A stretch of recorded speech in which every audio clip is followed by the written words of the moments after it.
Bonjour les amis, bonjour. Cette question est une question très pertinente. Comment aider vos enfants à réussir? Comment aider vos enfants à réussir? C'est une bonne question et merci pour cette question. Je suis Thérèse Fossy, officielle, et je sais que tu partages mes vidéos et tu partages aussi sur YouTube, sur Facebook. Merci encore infiniment. J'ai bien reçu ta question. Comment aider vos enfants à réussir? Pour aider un enfant à réussir, c'est que l'enfant, premier des choses, c'est de payer l'éducation de ton enfant. Pour aider un enfant à réussir, il faut payer son éducation. Son éducation, c'est de l'envoyer à l'école. L'envoyer à l'école. Après les études maintenant, comme les concours est rare, tu l'apprends à faire ce que tu connais faire. Et toi, l'enfant aussi écoute le parent sans se décourager. L'enfant doit suivre le parent et dialoguer avec le parent, discuter avec le parent, écouter le parent.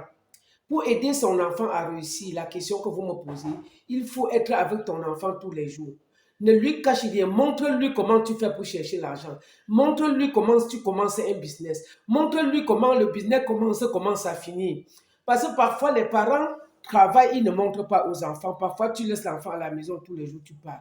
Non, comment apprendre vos enfants à réussir? C'est montrer vos enfants comment travailler de l'argent. Quand on dit réussir, c'est avoir l'argent. Et pour avoir l'argent, il faut seulement travailler. Voilà, je pense que la question-ci est très simple. La seconde question, c'est mettre en garde les parents. On ne met pas en garde les parents.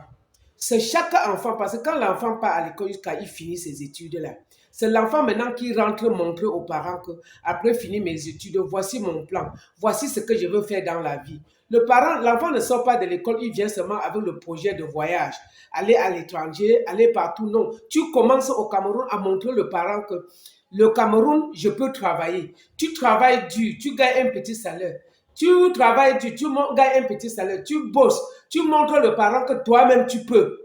Jusqu'à ce qu'un jour comme ça, tu montres un projet aux parents que peut-être le parent va investir peut-être 5 millions ou 10 millions. Il voit qu'au lieu d'investir les 5 millions sur toi au Cameroun, alors que tu ne vas rien gagner, bêta, il investit sur toi, tu pars à l'étranger parce qu'à l'étranger, tu auras deux boulots. Tu vas travailler de 7 heures à 15 heures pour gagner un bon salaire et de 15 heures à 22 heures pour gagner un bon salaire. Contrairement à celui qui est au Cameroun, on travaille 7h30, 18 heures. Le travail est trop dur que ce n'est pas facile de faire deux boulots. Ça dépend, sauf si tu travailles dans la fonction publique. Donc ça, c'est dans la même question que la personne me pose la question, que je mets en garde les parents qui ne s'occupent pas des enfants. Aucun parent ne peut ne pas s'occuper des enfants. Il y a les parents qui vendent, faire le petit métier. Ça suffit seulement pour payer l'école jusqu'à tu as le bac. Après, si tu fais une formation, tu trouves le travail, tu fais. Pour lui, c'est fini là. Le parent là ne peut plus rien. Mais il y a aussi les parents maintenant qui ont beaucoup d'argent, qui peuvent te mettre, quand je dis beaucoup d'argent, c'est qu'ils peuvent te donner même 1 million.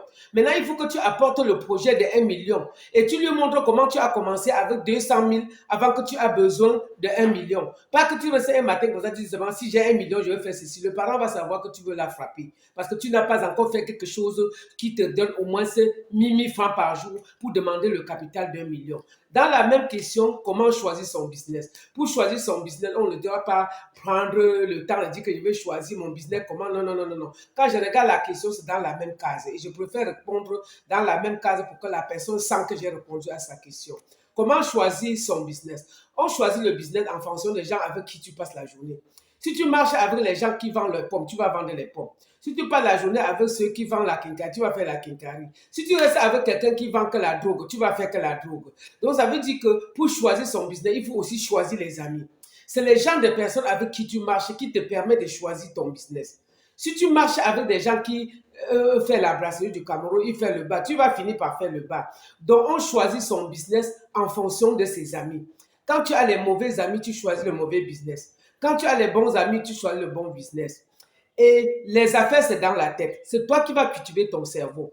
Même si on te donne quoi, et que toi-même tu ne veux pas un peu faire le sacrifice, avant que dans le mauvais travail, tu découvres le bon travail, tu vas rester bête toute ta vie et dire que le parent n'a rien fait. Non, le parent, si tu as déjà le bac, le parent a déjà beaucoup fait pour toi. Si tu as la licence, le parent a beaucoup fait pour toi. Tu veux qu'il vienne encore ouvrir ton cerveau? Il va encore faire quoi? Tu as fait comment pour avoir le bac? Toi-même, tu vas faire comment pour élever ton enfant? Commence à réfléchir comment tu vas élever ton enfant avant de demander qu'on tire l'attention des parents. On tire l'attention des parents, que les parents vont encore faire comment? Si tu n'as même pas le bac, je peux comprendre que vraiment le parent là a échoué. Mais si tu as au moins le bac et que tu poses la question, vraiment choisis tes amis. On ne met pas en garde son parent. On ne met pas en garde ses parents, mais on met en garde un enfant. Le parent est déjà conscient que ce qu'il travaille, c'est pour vous, mais montrez-les que vous êtes des vrais enfants pour qu'il te donne quand il est vivant. Mais si tu montres que tu es un enfant délinquant, tu machin truc, le parent ne peut rien te montrer, il va tout te cacher. Parce qu'il sent que tu es un bandit. S'il te montre même qu'il a l'argent, tu vas même le tuer vivant.